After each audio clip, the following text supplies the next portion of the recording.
பண்ணக்க அவங்க ஹஸ்பண்ட் வேலைக்கு போன இடத்துல இறந்து போய் வந்திருப்பாரு. கொஞ்ச நாள் அப்படியே வாழ்ந்துட்டு இருந்திருப்பாங்க. பஞ்சாயத்து தலைவர்லாம் உங்க சொத்த உங்க ஹஸ்பண்ட் உங்க பேர எழுதி வச்சுட்டாங்கன்னு தெரியும். அந்த சொத்துல எனக்கு குடுத்துருங்கன்னு சொல்றான். உங்களுக்கு நல்ல ஆஃபர் குடுக்குறேன்னு சொல்லுவா. அத விட்டுட்டு அதெல்லாம் முடியாது. ஹஸ்பண்ட் எனக்காக குடுத்ததுன்னு சொல்லிட்டு, அவங்க அண்ணிக்காக அவனும் சப்போர்ட் பண்றான். இல்ல அப்படின்னு சொல்லிட்டு, அப்ப வேலைக்காரன கூப்பிட்டு என்னடா ஆச்சு அவளுக்கு? ஹஸ்பண்ட் இறந்து போயிட்டா இப்படி மினுக்கிக்கிட்டு திரியிறா? இவ்ளோ மேக்கப் போட்டுட்டு திரியிறா? அப்படின்னு சொல்லிட்டு இருப்பான்.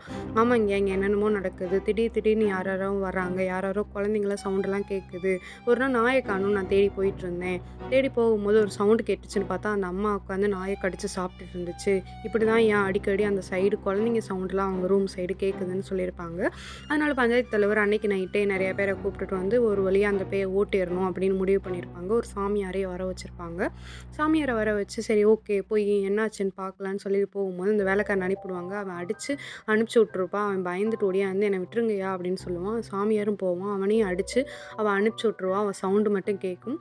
அப்பதான் அந்த சாமியார் சொல்லுவாரு, "இதுக்கு மேல இந்த வச்சிருந்தா இந்த ஊரே அழிஞ்சு போயிரும். அதனால அவளுக்கு வந்து இந்த ஊருக்கே நேந்து விட்டுறலாம்" அப்படின்னு சொல்லிட்டு நாக்கெல்லாம் நறுத்து நேந்து விட்டுறலாம் அப்படின்னு சொல்லியிருப்பாங்க.